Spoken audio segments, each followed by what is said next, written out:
Cette vidéo incroyable vous est offerte par la Guilde des narrateurs.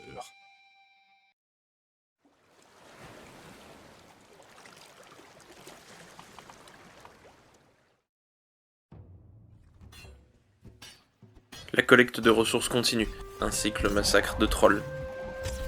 Afin de faciliter la récupération du minerai, que je dois aller chercher toujours plus loin, je décide de bâtir un avant-poste au bord de l'eau. Pour cela, il me faut un bateau. J'en construis un avec pour modèle celui que j'ai vu en rêve, espérant qu'il ne coule pas. Le bruit du vent et de l'eau contre le navire est tellement apaisant. J'en serais presque à regretter les raids qu'on faisait avec mon Jarl. Enfin, c'est pas si éloigné de ce que je fais ici finalement. Mais au lieu des baltes, ce sont des trolls et des dingueries. Je suis tellement transporté par ce moment de calme que j'en oublie un instant où je suis, et je manque de m'écraser contre des rochers. Il s'en est fallu de peu pour que je meure noyé. Bravo Knut.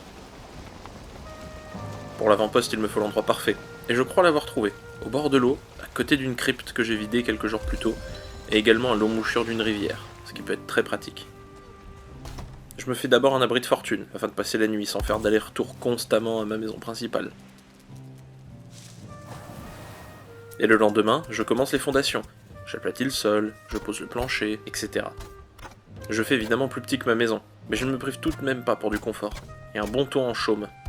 Et pour finir, une belle cheminée centrale. J'ai mis 2 jours à construire cette cabane, mais j'y serai très bien pour explorer la région. Je vais ensuite passer plusieurs jours, peut-être semaines, je ne sais plus, à cartographier et récupérer tout ce que la région avait à offrir. Je me suis fabriqué 2 fours afin de fondre le cuivre et l'étain directement sur place. Et pendant longtemps, la routine fut la même. Miner, tuer des trolls, retourner dormir. Et ce, jusqu'à ce que je me réveille de nouveau sur cette barque. Bon, y a quelqu'un ? Pas de réponse apparemment. Mais au loin, on dirait la taverne du vieux Olaf. Est-ce que je suis revenu au village ? J'accoste le bateau sur les quais, je monte les marches, mais je ne vois personne. Eh oh ! Olaf ! Ah bah non, il est mort. Chérie ? Les enfants ? Papa est rentré. Je me précipite dans la taverne, enfonce presque la porte, mais il n'y a personne. Eh oh, s'il vous plaît, j'ai besoin d'une réponse, je me sens si seul. Knut. Knut. Il est temps. Tu as assez traîné. Cette voix mystérieuse entendue dans mon rêve, dans le bar, ressemblant à celle de mon défunt père, a raison. Il est temps de prendre mes responsabilités. Je mentirais si je disais que je n'avais pas peur, mais mon fameux défunt père aurait eu encore plus peur que moi, à n'en point douter. Je termine quelques préparatifs. Je me cuis de la nourriture pour tout un équipage. Je prends également de quoi faire un avant-poste une fois arrivé. Et je prends le temps de construire quelques ruches pour avoir du miel en revenant. Et enfin, je pars à l'exploration de la mer. Pour trouver l'aîné, je vais devoir contourner l'île sur laquelle je me trouve, et traverser des lieux inconnus, espérant que tout se passe bien.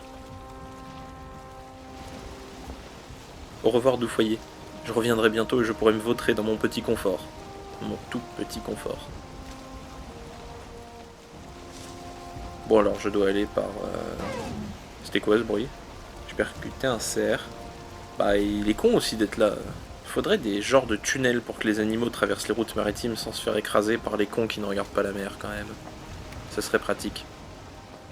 Et au bout de quelques minutes, le brouillard se lève et me bloque la visibilité. Je vais devoir être très vigilant pour pas percuter de cerfs marins. Et maintenant que la nuit est tombée, je suis vraiment totalement aveugle, espérant que je ne m'échoue pas.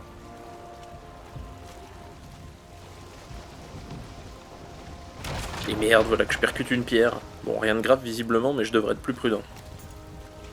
Ah, enfin le brouillard tombe, alors que je finis enfin de contourner l'île. Ce fut plus long que prévu.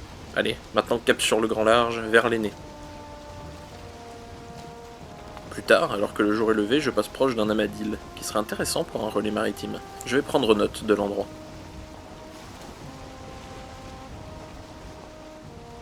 Quelque temps plus tard, je vérifie mon itinéraire et, en posant ma carte, une île étrange m'apparut.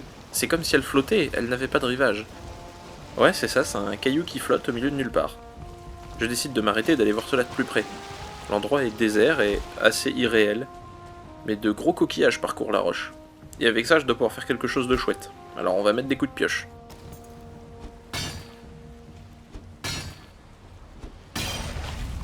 Alors que je casse le premier bernacle, l'île se mit à trembler et à gronder, ce ce qui est très peu rassurant.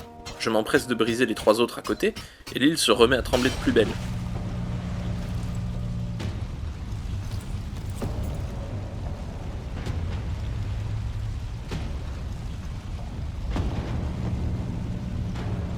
Je peine à garder l'équilibre alors que je constate que l'eau monte. Enfin, c'est plutôt l'île qui coule.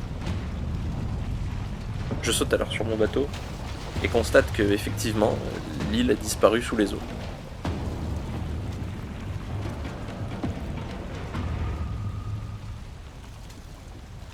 Eh bien, même la mer est étrange ici. Bon, je me remets en route. Malgré tout, je me sens plus en sécurité sur la terre ferme. Terre en vue! Ça y est, j'attends cette nouvelle île. Je trouve rapidement un lieu propice pour me poser. Et une fois débarqué, je commence tout de suite l'installation d'une base avancée. Tout d'abord, une petite cabane pour passer la nuit. Ensuite, il me faudra une forge et 2 fours pour pouvoir réparer mon équipement et récupérer les ressources locales. Le lendemain, je commence par déblayer une zone qui accueillera ma base. Ensuite, je construis mes 2 fours. Voilà. Maintenant, il me faut du cuivre pour fabriquer une forge et réparer mes outils. Pour cela, je vais devoir aller explorer les environs. Ah, et visiblement l'endroit a le même problème de troll que chez moi. J'ai trouvé du cuivre, les récolté, puis je suis rentré le faire fondre. Demain, j'aurai ma forge, et je pourrai construire une base tranquillement. Et ensuite, j'irai affronter l'aîné.